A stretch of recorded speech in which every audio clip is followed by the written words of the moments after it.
സിമ്പിളായിട്ടുള്ള ഒരു പുലാവ് ഉണ്ടാക്കാം. ഒരു പാനിലേക്ക് നെയ്യ് ഇട്ടതിന് ശേഷം പട്ട, ഗ്രാമ്പൂ, പെരുംജീരകം, ഏലക്ക, കുരുമുളക്, പുലാവിൻ്റെ ഇലയും കൂടി ഇട്ടിട്ട് നമുക്കൊന്ന് മൂപ്പിച്ചെടുക്കാം. നമുക്കിനി നടുവേ കീറിയ പച്ചമുളകും കൂടി ഇട്ട് കൊടുക്കാം.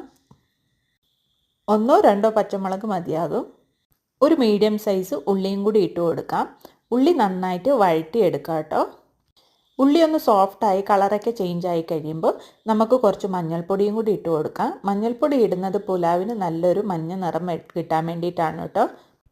ഇതിന് വേറെ മസാലയൊന്നും ഇടുന്നില്ല, ഇത്ര മാത്രം മതി കേട്ടോ. അതിന് ശേഷം നമുക്ക് ചെറുതായിട്ട് അരിഞ്ഞിട്ടുള്ള തക്കാളിയും കൂടി ഇട്ട് കൊടുക്കാം. ഒരു ചെറിയ കഷ്ണം ഇഞ്ചിയും കൂടി ചേർത്ത് കൊടുത്തിട്ടുണ്ടായിരുന്നു കേട്ടോ.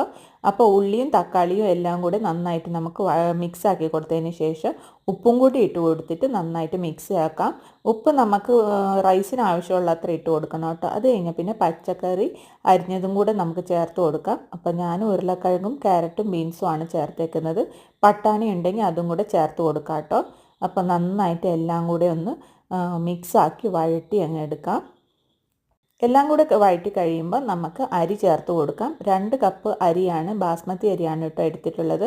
നിങ്ങൾക്ക് വേണമെങ്കിൽ ജീര റൈസ് ചേർത്ത് കൊടുക്കാവുന്നതാണ്. അതിനുശേഷം പച്ചക്കറിയും അരിയും കൂടെ നന്നായിട്ട് നമുക്ക് മിക്സ് ആക്കി കൊടുക്കാം. ഇനി നമുക്ക് ചൂടുവെള്ളം കൂടി ഒഴിച്ചു കൊടുക്കാം. 2 കപ്പ് അരിക്ക് 3.5-4 കപ്പ് വെള്ളമാണ് ഒഴിച്ചു കൊടുത്തിട്ടുള്ളത്. അപ്പോൾ നന്നായിട്ട് മിക്സ് ആക്കിയതിന് ശേഷം നമുക്ക് അടച്ച് വെച്ച് വേവിക്കാം. ഇടയ്ക്കൊന്ന് ഇളക്കി കൊടുക്കണം കേട്ടോ. ഒരു തള വരുമ്പോൾ സ്റ്റൗ നമുക്ക് ഓഫാക്കാം. മൂടി വെച്ചിട്ട് കുറച്ച് കഴിയുമ്പോൾ തുറന്ന് നോക്കിയിട്ടുണ്ടെങ്കിൽ അടിപൊളി പുലാവ് റെഡി ആയിട്ടുണ്ടാവും. അപ്പോൾ എല്ലാവരും ട്രൈ ചെയ്ത് നോക്കണം കേട്ടോ. സിമ്പിളാണ്.